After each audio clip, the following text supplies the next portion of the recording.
Hey, everybody. So I think we've only got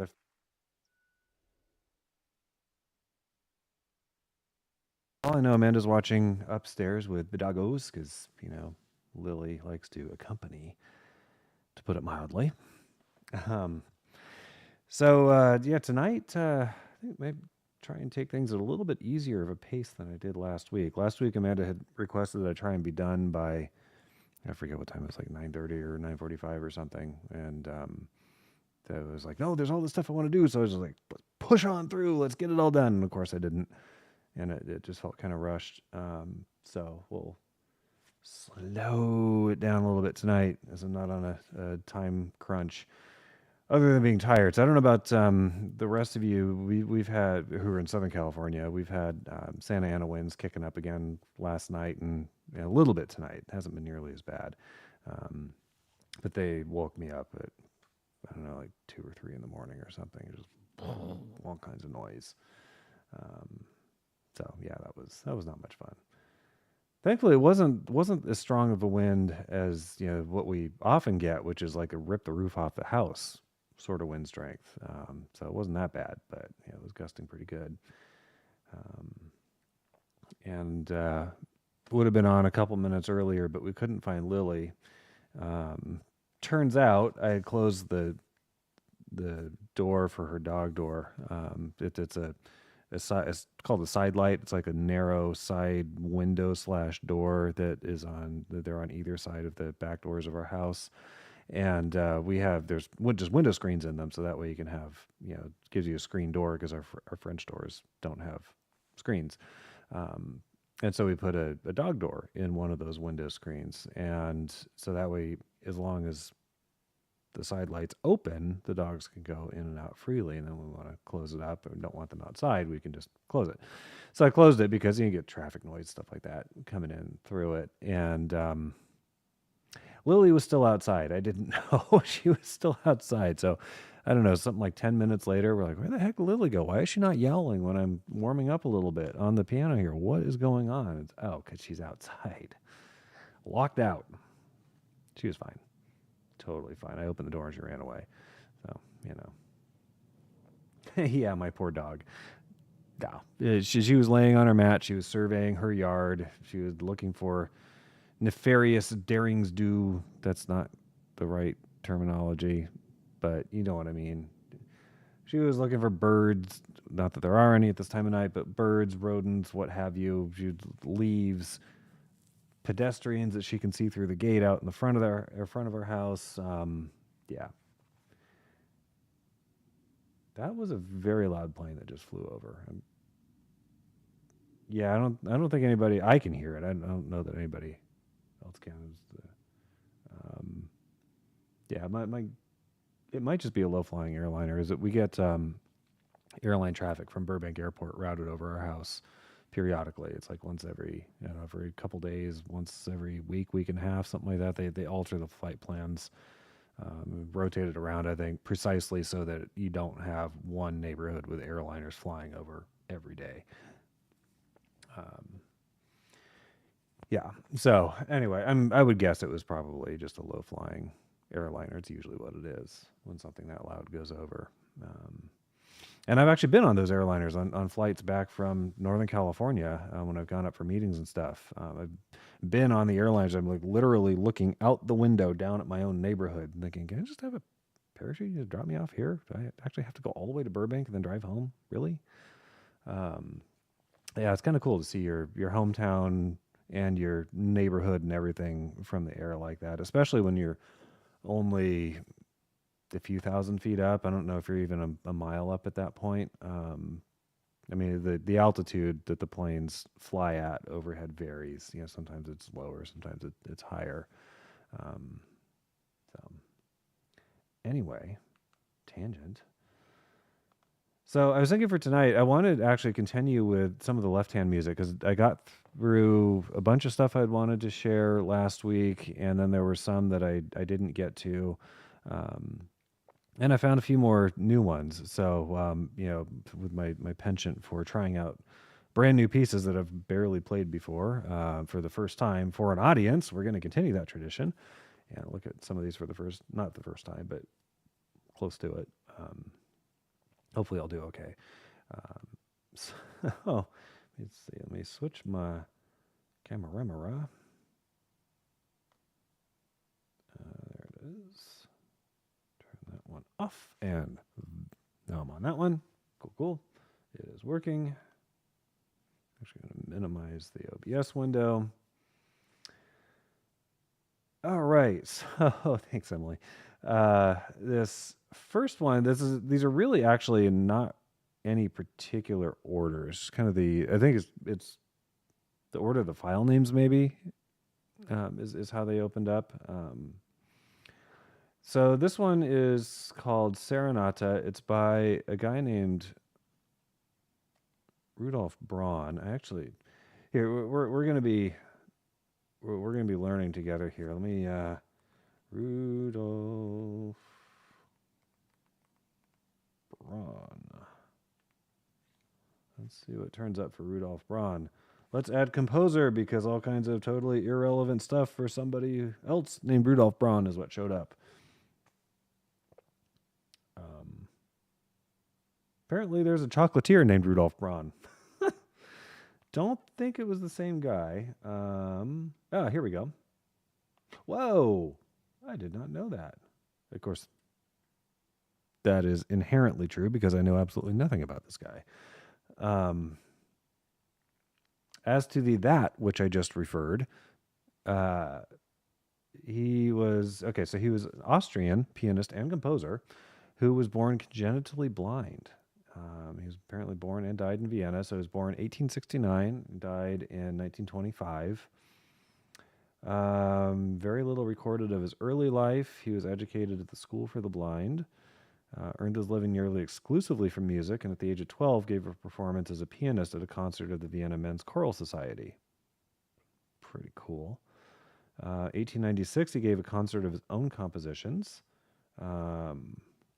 Gustav Mahler premiered a piece by Rudolf Braun to excellent reviews. That was in 1906. He wrote, that explains a lot. Okay. So there have been a couple of pianists and composers who only had one arm. One of them, can't remember the guy's name, so bear with me for a sec here. I'm going to look this up because I can easily find his name because it started with a Z, so it's actually easy to remember. Oh, shoot. Was it Zishi or Zarebski? I don't remember which. Well, this will answer it, actually. If I open up one of these, it's for left hand only, then that'll... Not Zarebski. Okay. So I think it's the other guy. Actually, let's make sure that there isn't another one who started with Z here. No, that doesn't look familiar. Okay, so I think it's Zishi was his name. Anyhow, he... oh, yeah, there we go. It is Zishi. Everything's for left hand. So I'm pretty sure he lost his right arm in World War I think.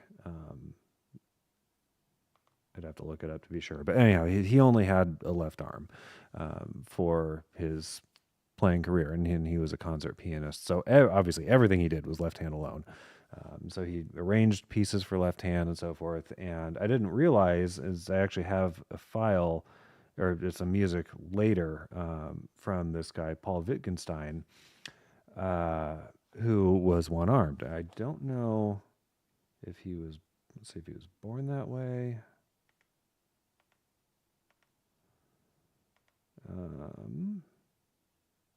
Amputation of his right arm. Oh, okay. Wittgenstein was the guy who lost his arm at World War I. Okay, learning here. This is cool. Let's see. What about Zishi? Let's see. Geza Zishi, Hungarian composer and renowned as the world's first professional one-armed pianist. He was born in 1849 in a castle. How cool is that?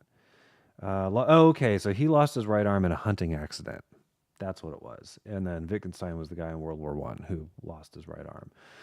Anyhow, circling back to Rudolf Braun, who had both arms but was blind, apparently, according to Wikipedia, he dedicated he wrote a piano concerto for left hand, written in 1924, but unfortunately not performed until 1927, 2 years after Braun died. But Wittgenstein was the one playing that concert. There's not a whole lot else about him here other than some stuff about the concerto, which I'm not going to go into because it's not relevant to what I'm doing tonight. All right, so that's a little teeny tiny bit about Rudolf Braun. Okay. Oh, hold on. What just happened? Let's get back to the right file. Oh, that's fun. Okay, apparently I need to reopen that. Aren't these live shows fun? You just never know what you're going to get. Come on.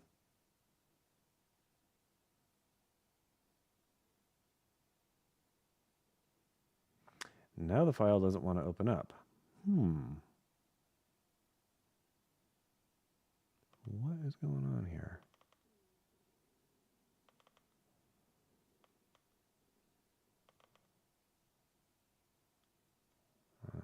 Sorry guys, bear with me here. Let's see.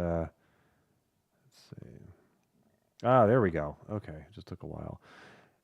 This might actually be a result. So I figured out network attached storage over the weekend, which is not difficult to do if your router has a USB port in it designed for a hard drive or USB stick to plug into. So I hooked up a USB stick that we haven't been using for anything because I wanted my sheet music collection in a spot where I can get to it from any of the computers on the network, because previously I'd had it on this one and I'd had it on my desktop upstairs, and trying to, sometimes I download stuff on this one, sometimes I do it on that one, sometimes I change files around here, and sometimes I do it up there. A lot easier just to have one single repository where I make all the changes, and then I've got a backup copy somewhere that I periodically back it up to that. So that being said, I think maybe the file speed might be a little bit slower because I'm streaming and I'm trying to access these files over the network, and that's probably why it took a few seconds to open up. Hopefully it won't cause any issues tonight, because if it does, then I'll have to go back to using local copies on this computer and maybe use the network one as a backup. All right. Well, actually, I think it's okay. Yeah, it's fine. Okay, so this is Serenata by Rudolf Braun. This is for left hand alone.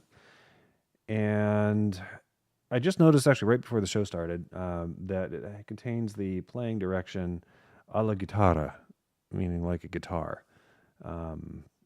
which would mean that the accompaniment notes should be perhaps a bit more delicate, maybe rolled. The chord should be rolled slightly to imitate the strumming of a guitar. I don't know if I'm going to be able to pull that off because I haven't practiced this piece very much, so I'll do the best I can in that regard. And obviously then bringing out the melody line over and above all those other notes. And it's all with one hand. So here we go. This is Rudolf Braun.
All right. Definitely some notes in there towards the end that were probably not written on the page. I kept forgetting what key signature I was supposed to be playing in. Which notes are, and there's a lot of what are called accidentals written in. For those of you who may not know or may not remember, a key signature denotes basically the way that the staff is written for piano. If there's no modification to the lines or spaces on the staff, then you're playing all the white keys. And the key signature applies modifications to the staff at the beginning of each line of music that tells you of any modification. So in this case, there's 5 flats in the key signature, which means I'm in D flat major. So instead of playing all those white keys, I'm playing. So all 5 black keys are noted by the flats in the key signature. When you write what are called accidentals, those are written, they only affect the single measure that they appear in, as opposed to the entire line of music. And they override whatever might be in the key signature. So there's just a lot of accidentals written in at the end of this thing. And I think I got most of them right. There's a few chords in there I'm like, I'm really not sure if that's that's what he actually wrote. But such is the nature of it. I actually have to spend a chunk of time sitting down, like actually figuring out, okay, what am I playing here? So anyhow, that gives you a little window on a guy who is, okay, I'll have to close all these, maybe just open up one by one. Anyhow, window on a guy who was writing music in the very late 19th, early 20th centuries.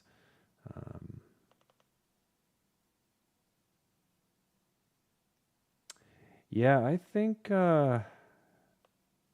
shoot, and these files are located all over the place.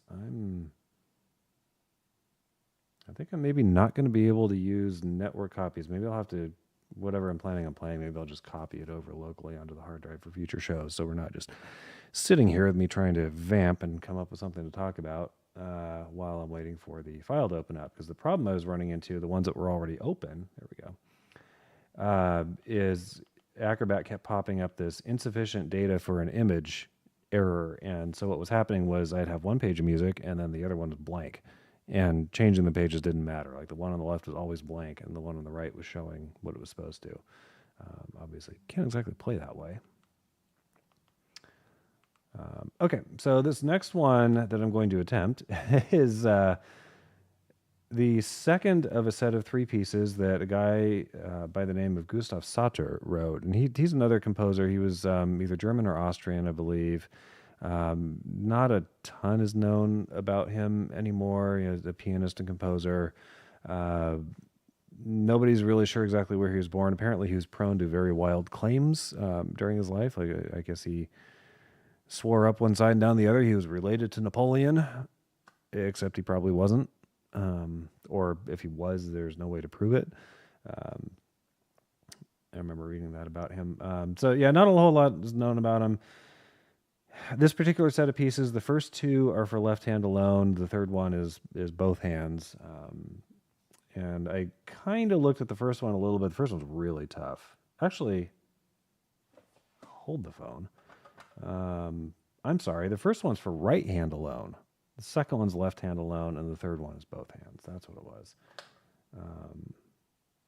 Yeah, I actually started playing. It's funny. I played through this a little bit a couple days ago, and caught the right hand alone bit. It's a very small text here. Earlier tonight, I was like, oh, look at this one more time, and I started playing with just the left hand, and really you can probably do it with either hand.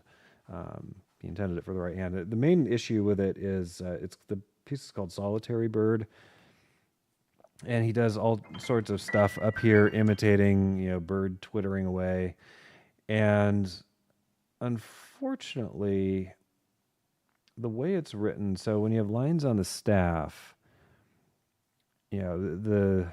the top line, or really the top space technically above the top line, is this note here. Okay. Now, if you want to play up in this range, you kind of same notes, but an octave higher up in this range, then you put a line over those, just over the whole section, and you write 8 VA, or in this case just 8, but something to that effect. Tell the performer, you're not playing this register, you're playing it up here. Now, in my opinion, more considerate composers, if they want to go all the way up there to the top of the keyboard, will write 15 VA, which is denotes 2 octaves above where it's written. Unfortunately, though, a lot of publishers will kind of top out at just writing 8 VA, and then you have to write in all kinds of little, what are called ledger lines, little manual lines that you hash in, so you know which note you're playing. The problem is it's really hard to read, especially when it's just a ton of stuff sitting up here. You kind of have to go through and figure out, note by note almost, what these notes are, and kind of memorize it, because and then it's printed really small because these are cadenza-like passages. They're not played in time with the rest of the music. And yeah, so that's why I'm not playing this one tonight, because it ain't ready. I'm not even sure I've played through the whole thing. It's actually with it sitting way up here and ranging all over the keyboard. It's a physically fairly tiring piece.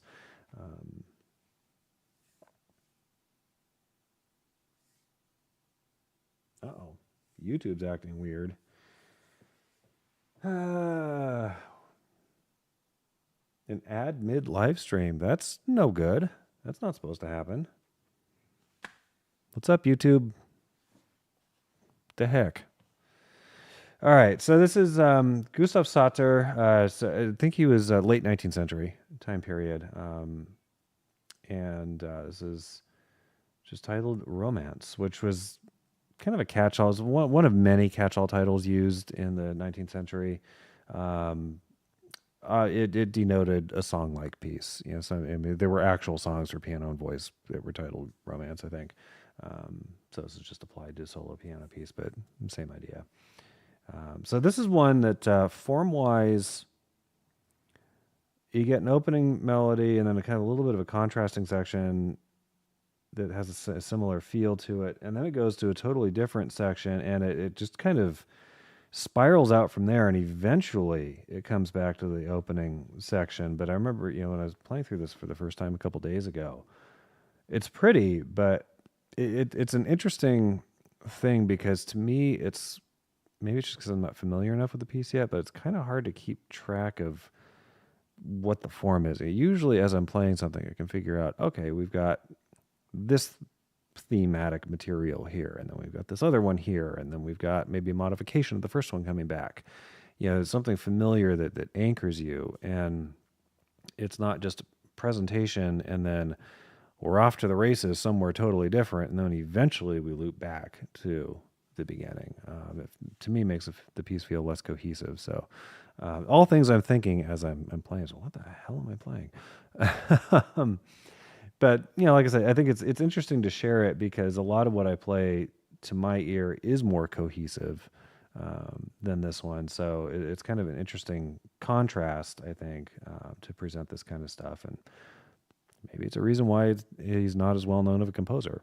I don't know. I'm not familiar enough with the rest of what he wrote to really be able to say that, but who knows? Or it could just be he got unlucky in history, and like Salieri is only remembered because of Mozart. Even though Salieri was a pretty darn good composer in his own right, history likes what history likes.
Maybe I should retitle this particular episode to Obscure Composer's Night.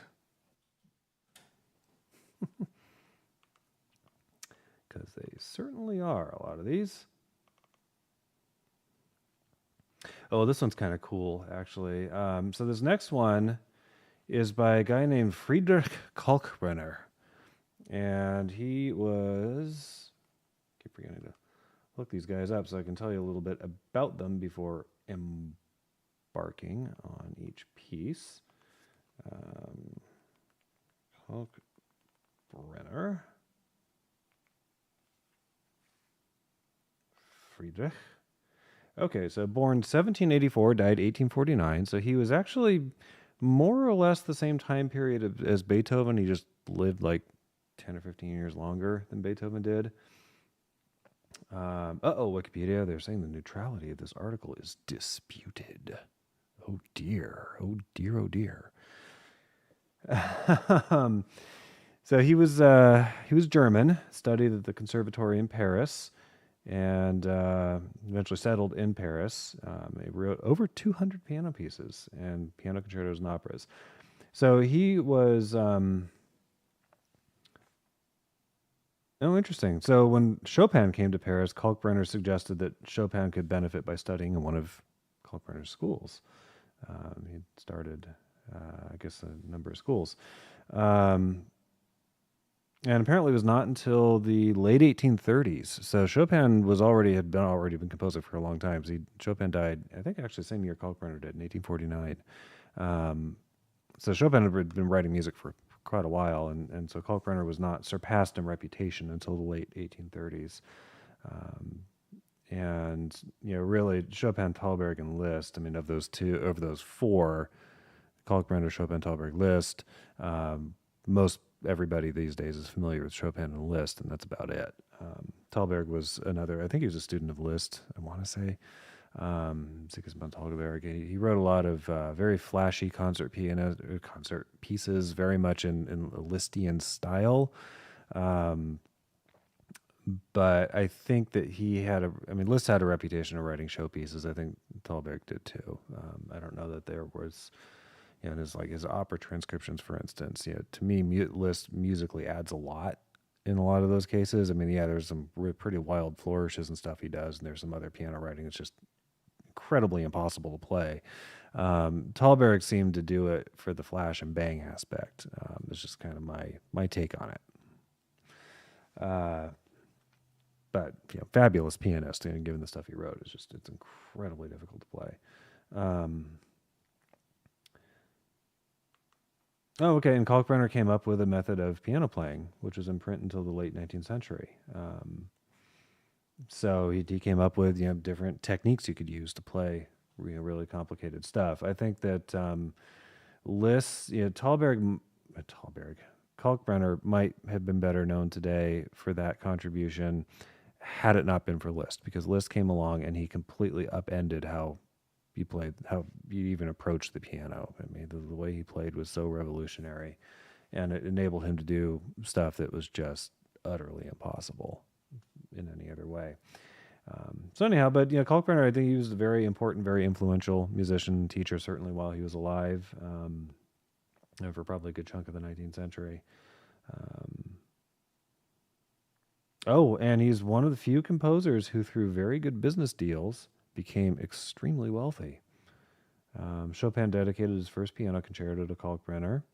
Kalkbrenner published transcriptions of Beethoven's 9 symphonies for solo piano decades before Liszt did it. I think Liszt's are by far and away the best, but I'd have to check out Kalkbrenner's if I can find them and see what they're like.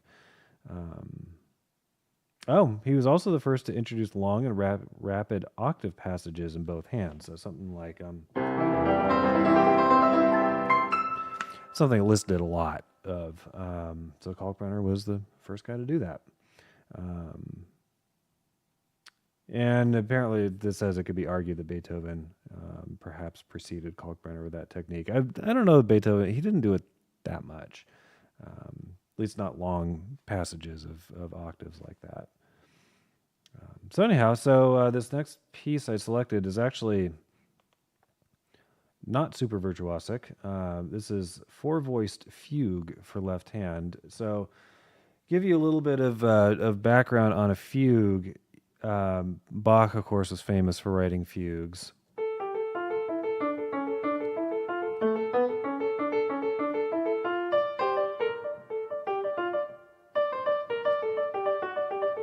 So kind of a dead giveaway of a fugue is when you get a very clear, what's called the opening subject, very clear thing going on.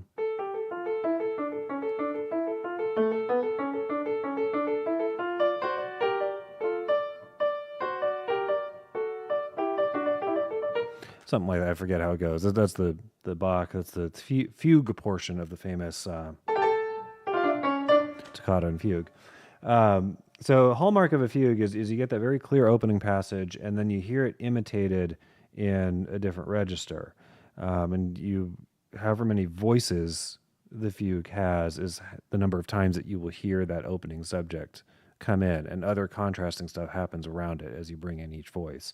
And you bring in the voices one by one. Sometimes after the first couple iterations of the subject, there's a connecting passage before the third voice comes in with the subject. So this particular one, this has 4 voices. It's a little bit wonkier than a traditional fugue, in my opinion, because it's for left hand alone, and so it's just necessarily less complicated than what you can do with both hands. But I thought it was kind of an interesting piece of music, so I thought I'd share it. This is a 4-voiced fugue left hand by Friedrich Kalkbrenner.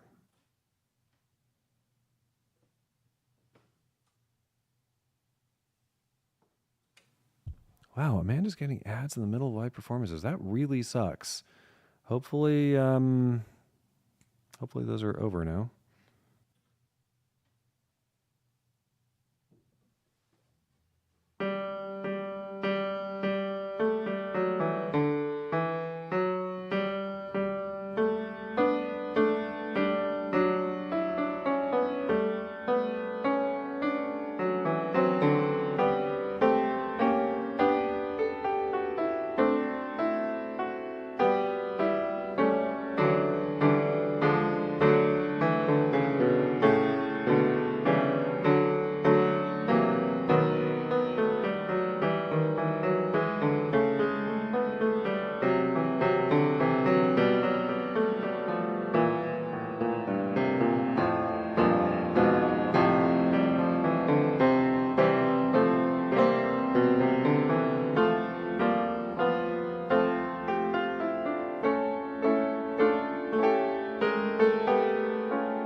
Box fugues get very complicated. This one obviously is not as complicated. And I'm like, finally, a fugue I can really wrap my head around.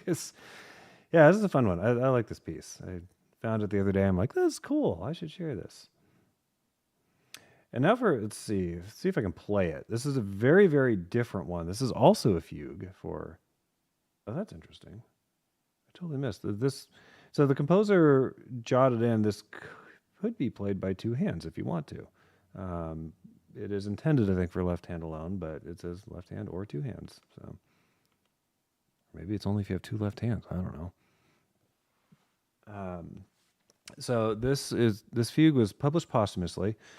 This is by a Hungarian virtuoso pianist and composer by the name of Ernst von Dohnányi. If anybody out there is familiar with conductors, Christoph von Dohnányi was a very famous conductor from the 19th century, or from 20th century. Ernst was, I think, professor of music and composer in early to mid 20th century. Very influential in Hungary, and apparently not the best person to hear playing his own piano compositions, because I guess he spent so much of his time composing and doing other things, he didn't really practice stuff. So it was apparently generally preferred that a professional virtuoso pianist would play. But Dohnányi's music, a lot of his music is every bit as difficult as Rachmaninoff and Liszt. I mean, he was just like in the stratosphere in terms of difficulty level. Just some really crazy stuff. But this particular piece, this is a fugue. So, we're talking probably a good 100 odd years after the one I just played. I thought it was kind of an interesting contrast. So we'll see how I do here.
All right, so that was a totally different fugue, but also still a fugue. Still follows that form I very briefly and entirely inadequately described earlier. I can see actually where playing this with two hands would be kind of handy at the end because you don't have to jump nearly as much. There's some like big chords like that you have to kind of hit one right after the other really quick if you're playing it with one hand. But if you're playing it two, you just boom right there. Oh yes, hi Mom. Glad you joined. Surprise, I'm on. Yeah, I've actually planned on being on ever since I found out last week. I think right after my show was done, Amanda said, "Oh, Dari's not actually going to be on next week." So I decided at that point to do a show, but I don't think we posted anything about it till today. All right, so the next one, I'm actually going to open up two files here. See if it'll open both of them. No, of course not. It's something that drives me nuts about Acrobat. I think it's actually Windows. I don't think it's Acrobat that's the problem. It used to be you could highlight 5, 10, 15, 20 files, PDF files, whatever, hit enter, and it would just open all of them in whichever program you had designated to open that kind of file. Now you can select 5, 10, 15, however many files. It will open up one of them.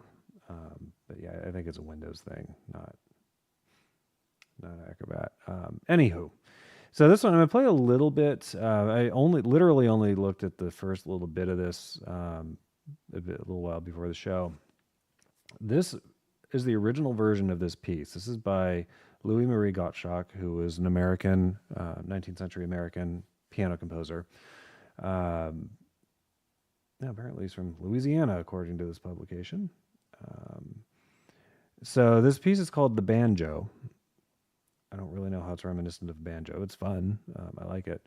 But he wrote it for two hands. And then a guy by the name of Charles Kunkel, who was, I think, German-American, reworked it for left hand alone, which is the one I'm going to be playing in full. That's actually the one I found first. And then I think I was searching for the piece. Like I couldn't find the folder it was in or something, and this other banjo one came up. I'm like, Gottschalk, but I thought it was by Kunkel. And I looked at, oh, Gottschalk wrote the original. Okay. So I'll play a little bit of this to give you an idea of what the two-handed version sounds like. It's a lot of octaves. It's also written in a different key. The two-handed version is written in the key of F sharp major, which is a wickedly stupid hard key to read. It's actually much easier if you write it in G flat. It's the same key. F sharp, sharp is a half step up from that F. That's F sharp. G flat is half step down from the G. Same note on a piano. I think technically, if you're going by like sound frequencies and stuff, F sharp and G flat are slightly different frequencies. But on a piano with obviously limited keys on the keyboard, they're the same note. So anyhow, I'll play a little bit of this, maybe the first page or so of the two-handed version, and then I'll switch over to the left-hand version by Kunkel.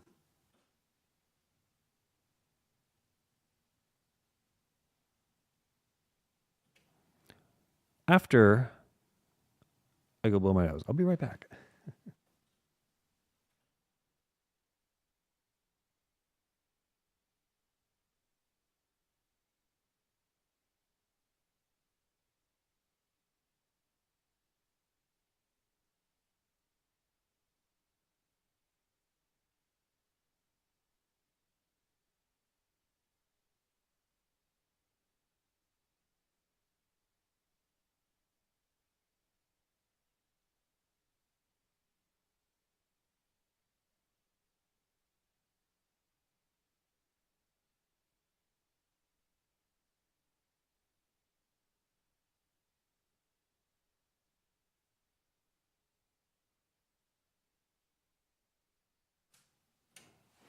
All right, here we go. The banjo.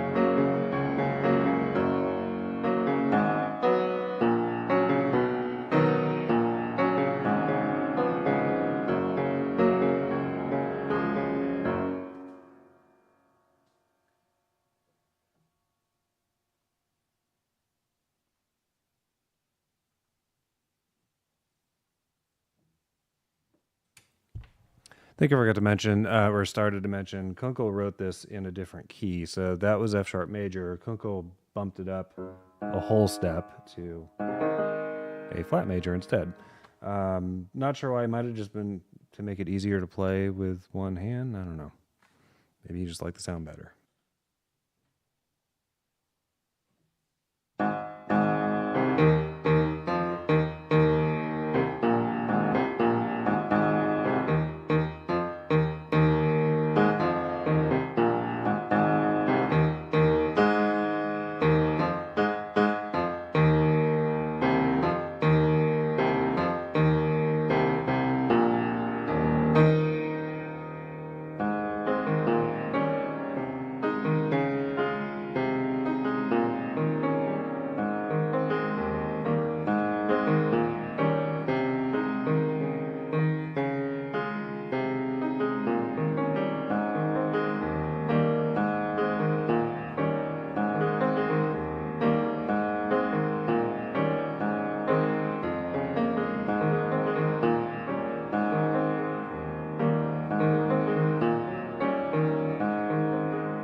Gosh, I am so sorry, you guys. I have no. I wonder if YouTube is starting to do that even in live broadcast, playing ads mid broadcast. That really sucks. I mean, it's one thing because then you miss stuff, right? Because the stupid ad is playing. Um, yeah, it'd be one thing if they did it like they always do on pre-recorded stuff where they play ads and you don't miss anything. I mean, it's annoying because you get interrupted by an ad, but then it picks up right where it left off. Yeah, that's gosh, I hope the broadcast is really is going out cleanly because if you watch stuff again, it probably won't put ads in the same place. So I guess if there's anything you want to hear that you got interrupted by an ad, you just go back and listen to it again after we're all done. So what time is it? 9:23. Let's see. I don't know if I actually practiced that one. Let's look at this one really quick.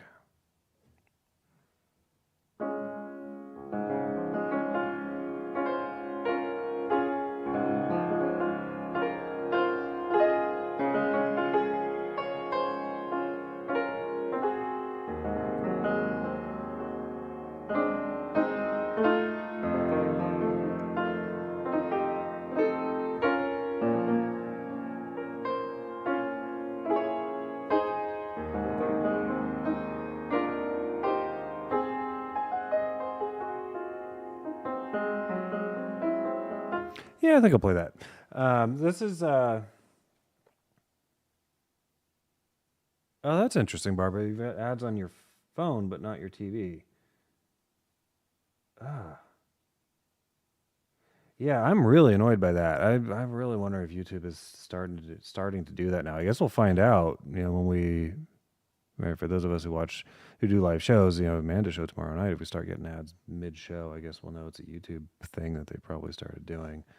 And there's probably not a damn thing we can do about it, short of maybe it's to encourage people to sign up for was it like $4 a month or something to have ad-free YouTube. That's probably the only way around it. It makes me really mad.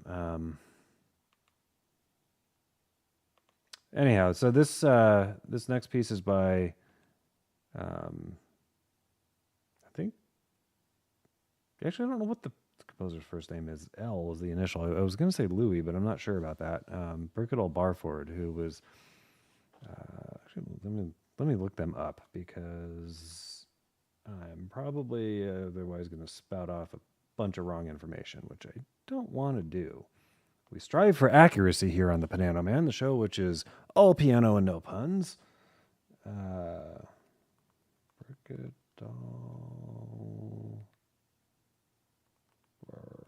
Barford.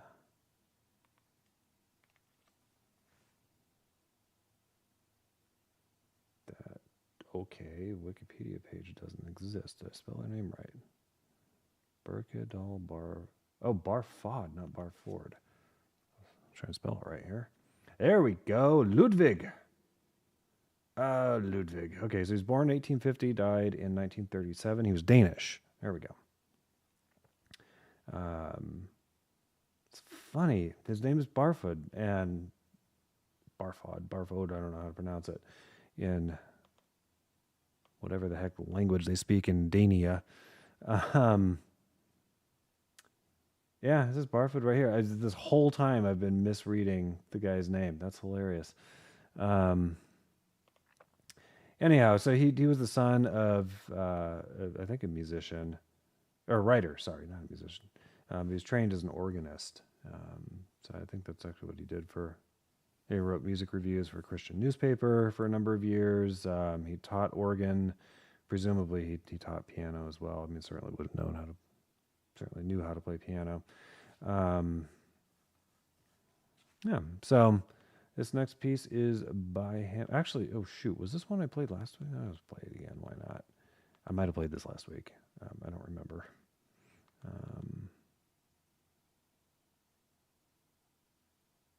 don't think I.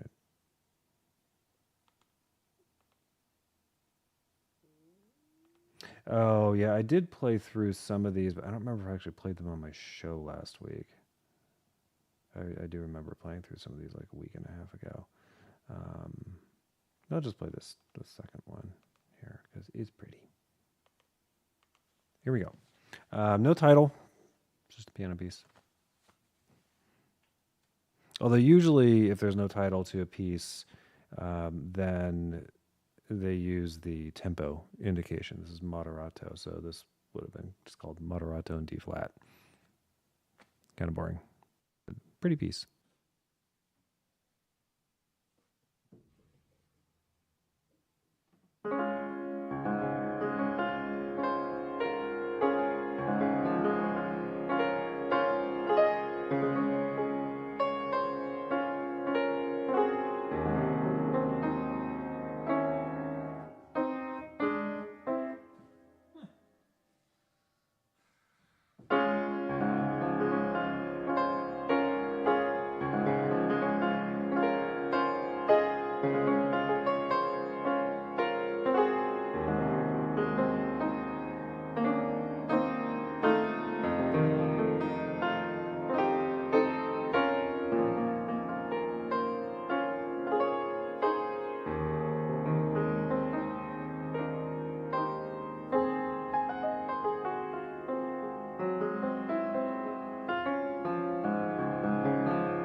Isn't that pretty? I actually really like that piece.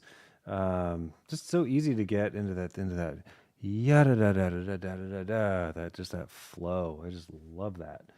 Um, yeah, that was some other stuff. Let's see. I love that. Oh yeah, okay. There's a couple others here. This is one I've played before on my show. This is a piece by a guy named Reinhold Glier. He was Russian. I'm trying to remember. I feel like I keep wanting to think like Ukrainian, but I think he was Russian. Composer from the early to mid 20th century. Wrote some really pretty stuff. He's unfortunately not as well known in the West. He, unlike Rachmaninoff, I think, stayed in Russia after the Bolshevik Revolution and World War One and Two, and all that upheaval went down. So yeah, he was a very nationalistic Russian composer, as you kind of had to be during that time, because if you weren't, they did not nice things to you. But anyhow, this is a piece for left hand. I think it's just called Impromptu. One of my favorites, really pretty piece. So thought I would share it. This is Opus 99, number one. Let's make sure this is. Yeah, okay. Opus 99, number one. I forgot what piece number two out of that set was, but this is Impromptu for left hand by Reinhold Glier.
I do love that piece quite a lot. Just that I love how this.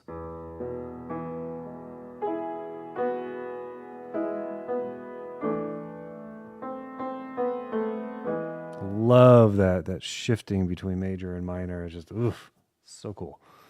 Um, let's see.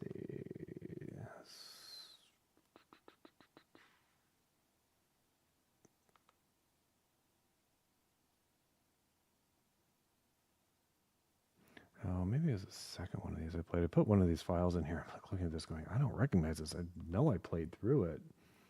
Oh, yeah, that's right. That's what that is. Okay.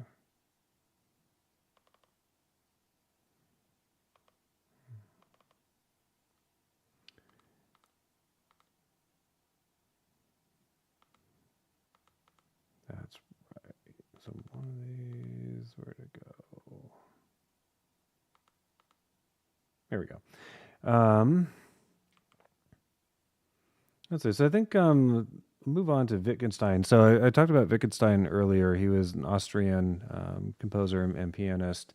Lost his arm in World War One. Lost his right arm in World War One. Well, let's see if David can talk tonight. And so, yeah, he reworked a lot of music for left hand alone. This particular file is Wittgenstein's School for the Left Hand, Part 3. I'm actually kind of wondering if I have parts 1 and 2. I might, oops, wrong folder. I might not. That's one thing about IMSLP is a fantastic resource for music scores, but unfortunately it is not completely comprehensive. Wittgenstein, yeah, I do just have the one file. I'll have to see if there's more stuff that he did for left hand. So this particular piece, the original piece of music is actually a song for piano and voice by Schubert. And then Liszt came along. Liszt transcribed a whole bunch of Schubert's songs for solo piano. And what Liszt did, and you can even get it in this version of it, is a lot of Schubert's songs were strophic, meaning that they were the same, or different verses with the same music applied to each of them, which is much like how a lot of pop music works today. So Liszt recognized that if you just did a straight transcription of that for solo piano, you're going to get, you're going to get the same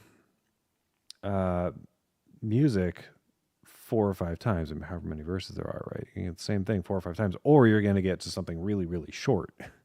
So Liszt found ways to almost treat it like a theme and variations, where each time he brought went back to the beginning of the music for the next verse, he did something different with it. He presented it in a different way. And that's actually what Wittgenstein did here. I don't know, I'm not familiar enough with this particular piece in the original Liszt version. I've played it, but I don't remember it well enough to know what all Wittgenstein has done to rework it for one hand, but he reworked the Liszt piece for one hand. So here we go. This is Du bist die Ruhe, which... Oh, shoot. Oh, You Are Repose, I think, is the English translation in the Liszt score that I've got of this piece. So, repose, rest. That sort of general feeling. It's not a perfect translation. So, here we go.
Yeah, I'm getting really mad at YouTube right now. I'm so sorry about all the ads. I obviously none of us had any idea it was going to start doing that. Oh boy. I think maybe it's getting towards 10 here. There's one more I'm going to play, and maybe I'll do an improv for you guys. And I will record that using my software on the computer here and post a video of it. So hopefully you get an ad-free version of that at least. This is one I've played. I don't know anything about this guy. Piece I played through the other day, and I was like, initially thought this is kind of weird, and then as I kept playing it, I was like, I kind of like this a lot. Oh, okay. So this guy's what?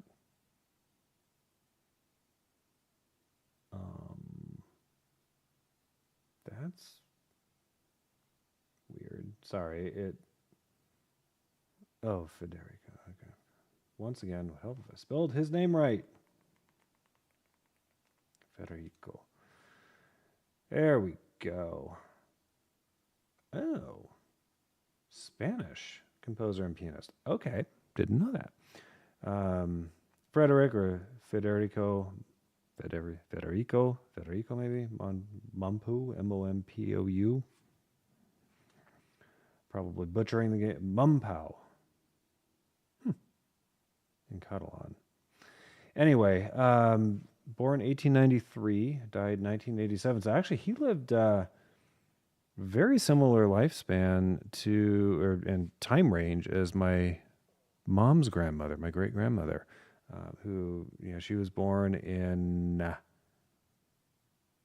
1896, I believe, and died in 1994. So yeah, I mean, just kind of same time period, entire 20th century.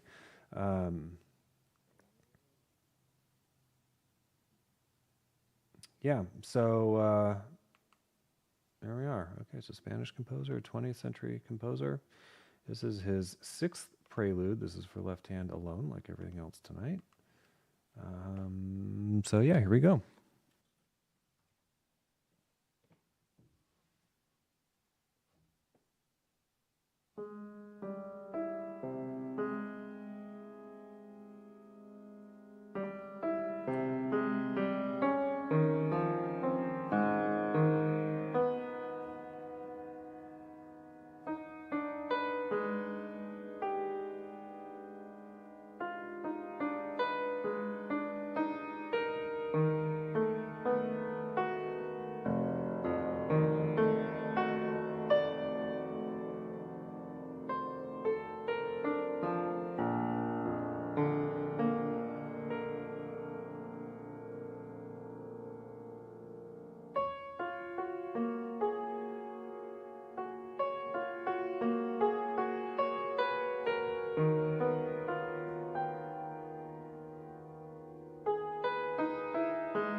Playing through it again, I really like that piece. I hope you guys do too. It's one that, kind of starts out sounding like just semi-random notes. Like, what's going on here? And then you start to discern, oh, there is actually a pattern. And it's kind of interesting too that, when we did our last, I think it was the last Deep Cuts when Mike was hosting, and the subject was time. I was trying to find a piece that maybe had no time signature, in order to, just because music's very regular and stuff, and you don't have a time signature and you don't have any measures or anything, that whole concept that music is founded upon kind of goes out the window. And that's very much the case with this piece, because I did not notice the first time I played it. I noticed it literally as I was playing it tonight for you guys, that it does not have a time signature and it does not have measure lines in it. And it's very, very free. I mean, the notes have values and stuff. You ascribe a certain amount of time to each note, and they're all relative to each other. So I'm sure if you really wanted to, you could probably divide it. Divide it into measures, but it's not written that way. It's intended to be much freer, more nebulous, more mellifluous. Always wanted to work that word into an actual sentence, and I just did. So points to me.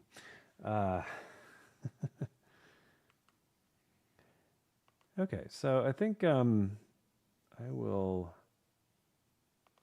leave you guys with an improv, which I'm going to record, so that way I've got a clean copy of whatever I come up with. And unlike what I did last week and everything else I played last week and tonight, I'm going to do it with the right hand this time. We'll see how I do, because my right hand hasn't touched the keyboard all night. But here we go.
All right. Hope you guys enjoyed that. I certainly enjoyed playing it, except for the couple of times I'm like, what the hell am I doing?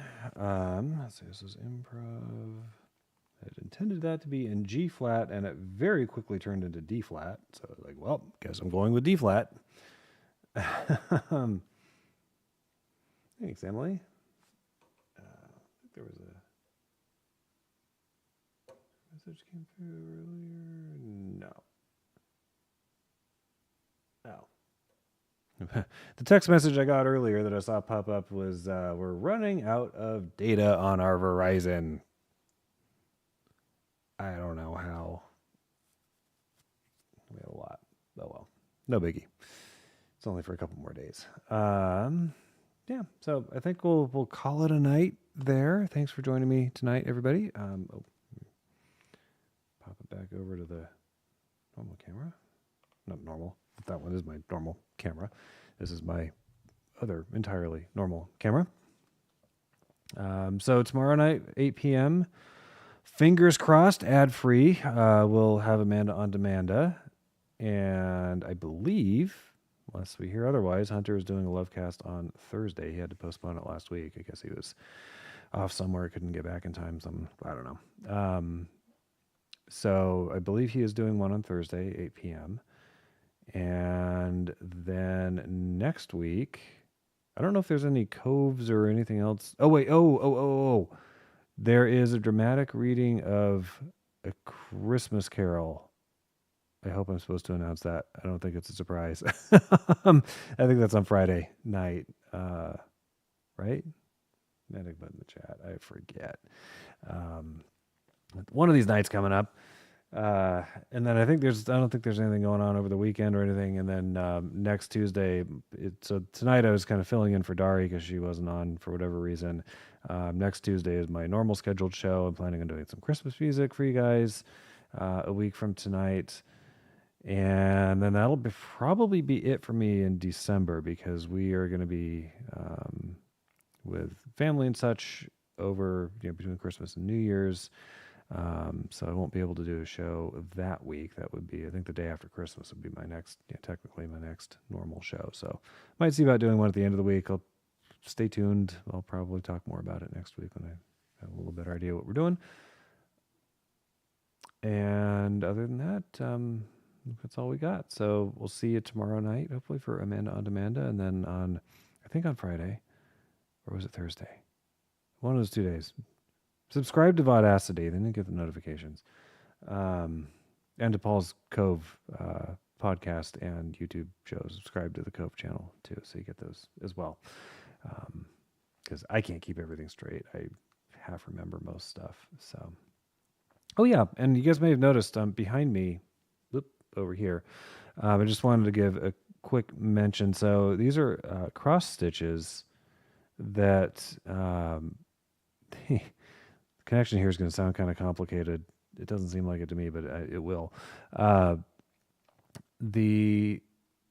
mom's best friend's mother-in-law, that's the shortest way I can think of to put it, made these. She passed away a number of years ago, and I guess that they thought, yeah, man, I would like those. So I know you probably can't really read it from there. The violin one says, life is a song, love is the music. No, that's the only one that has any words on it. But anyhow, I've wanted something up on the wall back here, behind me. I didn't know how much of these would be visible on the camera when I hung them, but it's kind of perfect. So put those up. Martha Uren was a really funny lady. I was lucky enough to know her for a number of years. And her husband, Al, was a just fantastic pianist. He, I think he did concert band at like junior high or high school level for a lot of years. And he was loads of fun on piano. So boogie woogie and just 20th century time period stuff, but jazzy, popular stuff, all the fun things I don't do. One of these days I'll have to do some stuff like that. It'd be a fun show. So anyway, enough blathering from me. I taught at the high school. Okay. Yeah, nothing blathering from me tonight. We'll see you guys tomorrow night on Demand on Demanda. And have a great rest of your night. Good night.